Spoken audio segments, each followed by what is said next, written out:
Dander season 2 episode 1।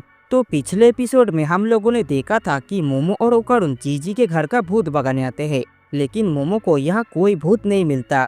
फिर momo hot spring में नहाने चली जाती है। वहीं ओकारुन और जीजी को घर के अंदर एक सीक्रेट कमरा मिलता है जिसमें ढेर सारे तालिस्मान पड़े हुए थे। दूसरी तरफ मोमो के हॉट स्प्रिंग में कुछ आदमी आ जाते हैं जो कि उसकी तरफ बढ़ने लगते हैं। ये देख मोमो उन सब पर अपनी पावर यूज करने की सोचती है, तो एक आदमी उसके हाथ पकड़ लेता है और उसे पानी में डुबा देता है।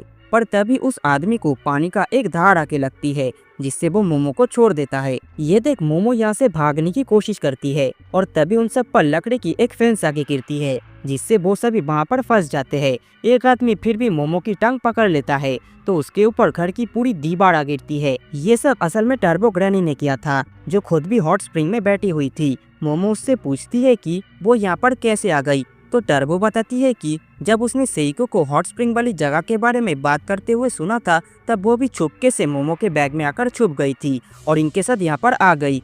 मोमो बोलती है कि अब हम इस टूटी दीवार का क्या करेंगे, तो टर्बो बोलती है कि छोड़ो इसे, ये जगह वैसे भी बहुत पुरानी हो गई थी तो किसी को कोई फर्क नहीं पड़ेगा। तभी टाउन के कुछ लोग यहाँ पर आ जाते हैं और पूछते हैं कि ये तोड़फोड़ किसने की। मोमो और टर्बो ग्रैनी छुप गई थी तो उन्हें लगता है कि ये काम इन आदमियों ने ही किया होगा और वो उन्हें डांटने लगते हैं कि तुम तो कीतो फैमिली वाले हो ना। अब ये सुन वो आदमी पूरे टाउन में भागने लगते हैं। मोमो अब टर्बो को शुक्रिया करती है उसे बचाने के लिए, तो टर्बो कहती है कि तुम्हें कौन बचा रहा था, ये काम तो मुझसे अपने आप ही हो गया। मोमो अब पूछती है कि तुमने जीजी का घर देखा था ना, मुझे तो उसमें कोई भूत नहीं दिखा, तुम्हें क्या लगता है। जिस पर टर्बो ग्रैनी बोलती है कि वो घर तो इंसानों के खून से सना हुआ है। इधर ओकारुन और जीजी ने उस सीक्रेट कमरे में एक छेद कर दिया था। उन्हें समझ नहीं आता कि वो अब क्या करे, तो वो मोमो के आने का इंतजार करने लगते हैं। तभी उनके घर की घंटी बजती है। इन्हें लगता है कि ये मोमो होगी और जीजी दौड़कर दरवाजा खोलता है,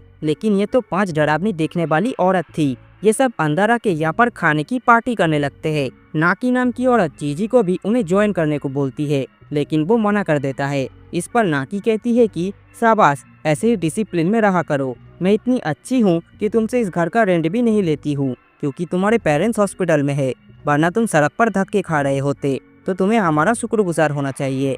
ओकारुन पूछता है कि अरे यहाँ पर चल क्या रहा है, तो जीजी बताता है कि ये किराए का घर है और जब से उसके पेरेंट्स हॉस्पिटल में भर्ती है उसने यहाँ का रेंट नहीं दिया है और ये सब कीतो फैमिली से है, यानी कि यहाँ का मकान मालकिन है। इनकी वजह से ही मेरे पास रहने के लिए घर है। अब ये सुन ओकारुन कहता है कि फिर तो हमने दीवार में छेद करके बहुत बुरा काम किया है। उस छेद को फिलहाल इन्होंने एक पोस्टर से छुपा दिया था। नाकी अब जीजी से पूछती है कि तुम हमें बिना बताए कहाँ गायब हो गए थे, तो जीजी बोलता है कि ये मेरा दोस्त मुझसे मिलना चाहता था तो मैं इसे ही लेने गया था। इस पर नाकी पूछती है कि तुम फिर से किसी भूत भगाने वाले को तो पकड़ कर नहीं लाए ना। अब ये सुन बाकी औरतें भी भड़क जाती है कि हमारे घर में कोई भूत नहीं है कमाकल, ऐसे तो तुम इस जगह को बदनाम कर दोगे और कोई भी इसे खरीदेगा नहीं, तो लोगों को ये बोलना बंद करो कि यहाँ पर भूत है।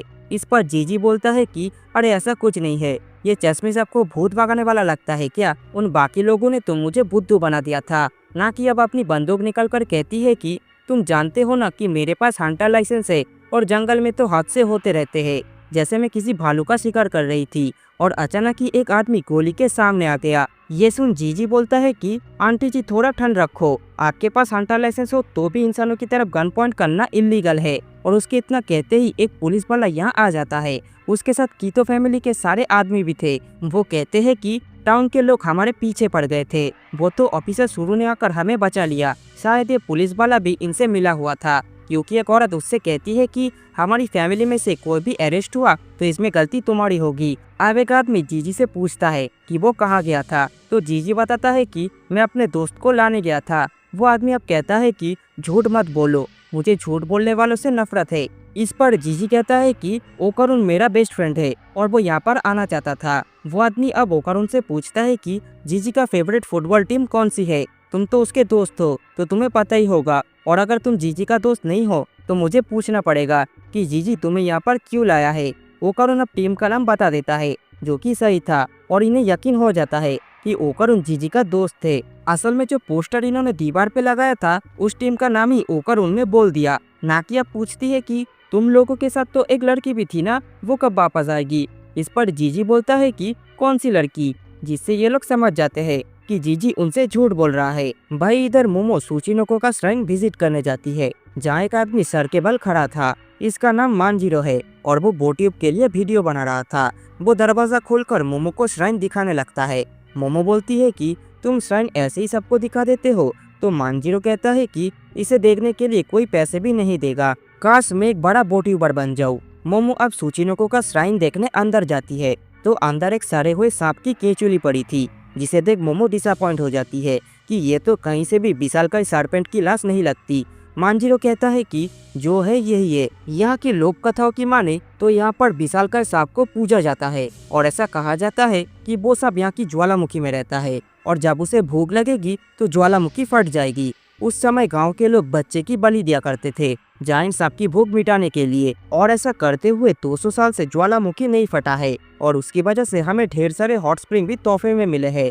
यहाँ जो रखा है वो बस उस जायंट सांप की एक केंचुली है और इसका पूजा करके हम ज्वालामुखी को फटने से रोकते हैं।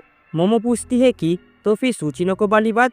तो मानजीरो कहता है कि ये नाम तो हमने ऐसे ही रख दिया था ताकि ज्यादा से ज्यादा टूरिस्ट यहाँ घूमने आ सके, जैसे तुम आ गई। कई लोगों में दिमाग की कमी होती है और वो लोग जायंट सांप वाली बात को सच मान लेते हैं और उसके लिए इंसानों की बलि देने के लिए भी तैयार हो जाते हैं।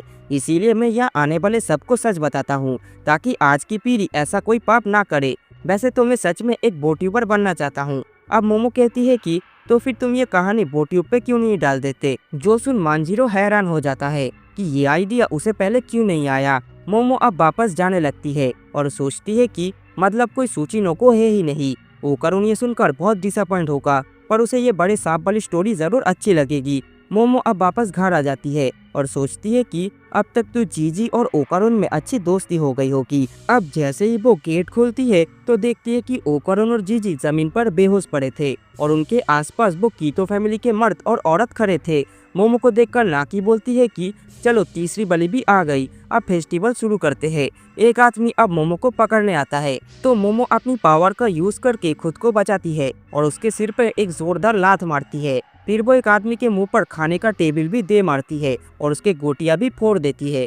तभी एक आदमी उसे पीछे से पकड़कर उसके सिर पर एक टक्कर मार देता है, जिससे मोमो को चक्कर आने लगते हैं। फिर वो आदमी मोमो की एक टांग पकड़ लेता है।